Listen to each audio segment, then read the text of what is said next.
Welcome back. Congress back in session after the August recess. A lot on their plate. The question is, will they get anything done before the midterms in November? And what topics are at top of mind? Let's bring in the Deputy Washington Bureau Chief at Insider, Dave Levinthal, who's back up late with me tonight here on the Final Five. Always a pleasure to have you on the show, Dave. Good to see you. Likewise, Jim. Good to see you. We are in the midst of a midterm campaign. A lot of these lawmakers are going to be back home in their districts fighting for their jobs. The question is, what are they going to try to get done between now and November?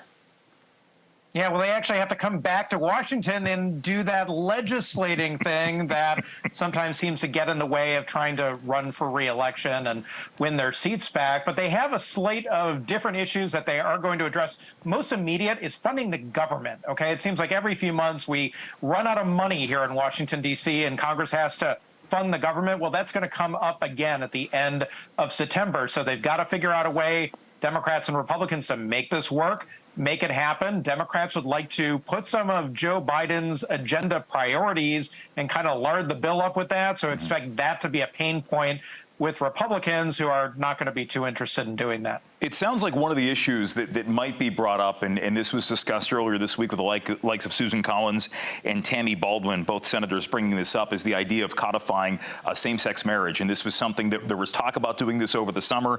There were Republicans that believe this is an issue that Democrats are creating, but the reality is Clarence Thomas sort of put this into play when he suggested in that Dobbs opinion that same-sex marriage and birth control might be the next to go, at least the federal right to do so. So we obviously have a limited amount of time between now and the election and now and when a new Congress comes in January. But this is a top priority for Democrats. Expect to hear a lot about this. There to be some real legislative effort and power put behind it. And this is going to be something that Democrats really see as a let's do it now and not wait until after the election, because it obviously is going to play very, very well with the Democratic base if they can get that done. So some high stakes, both in terms of the actual policy in addition to the politics of it all as well. Mm-hmm. We know these are extraordinary times, and when you go into a midterm, you usually expect to see some sort of change in the balance of power. I mean, do you feel like, especially on the House side, that there is going to be extra motivation to get some of these priorities in, whether it be something on the way of abortion or other hot-button issues, to get this through before a new Congress takes over?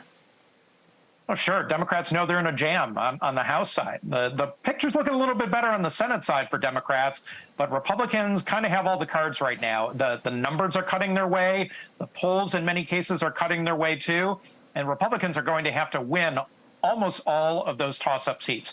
They're going to have to get some help in a couple of seats where maybe the Republican is leading and the Democrats see there being an opportunity to come back again. So never say never. I mean, look at the 2016 election and Donald Trump coming to ultimately win the race, to know that politics can be incredibly unpredictable and that polls are snapshots in time. What you see in early September could be markedly and even wildly different than what ultimately is the case in November. But that all being said, Republicans still are in the driver's seat on the House side and could quite potentially, Jim, win the House back, which will imperil Joe Biden's agenda for the two final years of his first term. Something you and your colleagues at Insider have written quite a bit about in recent weeks. We know that there could be a push in Congress to ban lawmakers, maybe even their families, from owning stocks. And this is something that has come into focus, especially considering what Nancy Pelosi and her husband have been able to make on the stock market, which is completely legal under what their current circumstances are.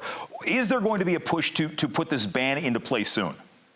There is going to be a push. And in fact, it's coming from three different directions. It's coming from the Senate and two different groups in the House, both led by Democrats primarily. And the question here is, are they all going to be able to get on the same page and actually put together a package that will go to the floor and be voted on? We've been talking about this pretty much since December, when Insider published its Conflicted Congress project that showed that numerous lawmakers were violating this law that Congress passed for itself a decade ago to defend against insider trading and conflicts of interest and provide the public a whole new level of transparency. Well, especially on that third prong, they have fallen woefully short. They know it. And Republicans and Democrats, even in some applications, are getting together and agreeing despite the fact that they almost never agree this congressional session that something needs to be done. What that something is, though, the devils are in the details. Do you ban lawmakers? Do you ban their families?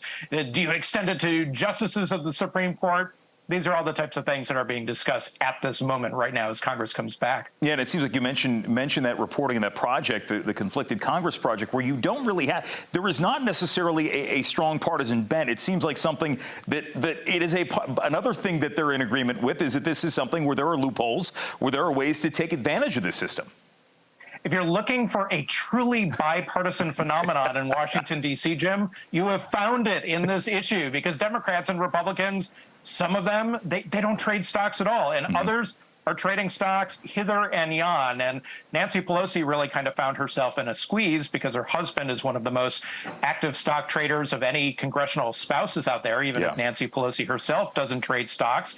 And she initially said, hey, you know, it's a free market economy. We as members of Congress should be able to trade stocks and participate in it. But then you have the likes of Alexandria Ocasio-Cortez and Elizabeth Warren on the left, Donald Trump and Kevin McCarthy on the right with Josh Hawley and others basically saying the same thing and saying, no, we want to ban this. We want to do something different. So it's been a weird political ride here that is really kind of coming to a head here in September, Jim. Strange bedfellows indeed. Dave, before I let you go, I'm glad you're joining us on a night where your Buffalo Bills are playing, but just give me a quick prediction here. How do you think they're going to do this season?